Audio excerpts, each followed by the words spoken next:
rights of workers at the workplace. We fight to create a voice for workers. Every 23 minutes of the day, I want to repeat this, every 23 minutes of the day, a worker is fired or disciplined in this country for union activity. We are in a war, brothers and sisters. It's a vicious war. It's a war for our very survival. It's a war for democracy at the workplace. This is a war worth fighting for. The war in Iraq isn't any of those things.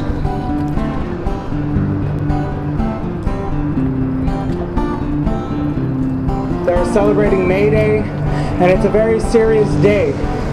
This government has been attacking the working class for over the past 30 years. And we're here today in solidarity with the Iraqi workers over there and everywhere, calling for an end, an immediate end to the occupation of Iraq. Awful worker once, his name was August Spies. He fanned the flames of discontent amongst our employees. To try to make them happier, we hung him by the neck. But still they kept on marching and protesting. What the heck? We brought him here from Europe and we kept his wages low, just like we're doing nowadays to folks from Mexico. But he said, Iraq Veterans Against the War, we're going to host a Northwest Winter Soldier event here in Town Hall, May 31st. It's from noon to 4:15, and we're going to have a rally afterwards. And basically, we're going to have Iraq Veterans Against the War from the region, Iraq and Afghanistan veterans, talking about their experiences and their involvement in these occupations firsthand, and why we need to end it, and why we need to support GI resistance and the people that are refusing to fight. Set out to unionize the whole Chicago town. Well, why can't working people just shut up and settle down? They chanted at our windows, their voices were so shrill. 8 hours of work, 8 hours of sleep, 8 hours for what we will. They'd all been working 7/12 so happily before. We told them to work harder or we'd send them off to war. There is this thing called May Day, now what's it all about? It really tends to tick me off. Makes me scream.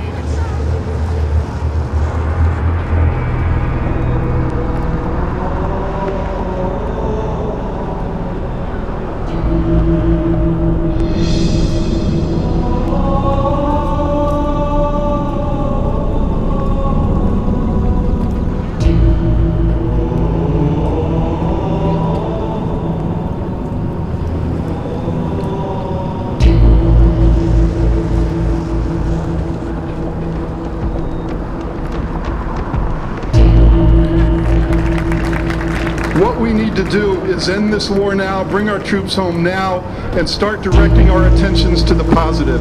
We need to create real multilateral peace talks in the Middle East.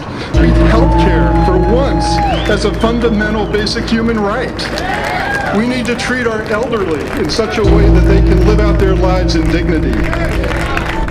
We need to have comprehensive immigration reform. Immigration reform that allows a pathway to citizenship, allows for family reunification, allows for equal civil liberties and equal worker protections for all workers. These things are worth fighting for, brothers and sisters. And we do that by raising our voices in the streets like we are today. We do that by raising our voices in the workplace. We do that by raising our voices in the halls of power. So we start by saying, no peace, no war. No peace, no war. No peace, no war. No peace, no war. All right.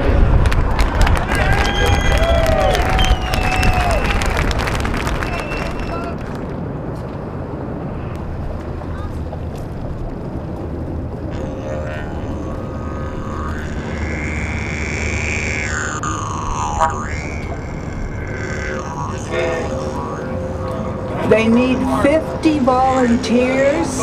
We need 8 right away, and the first one that gets over there gets a very special prize.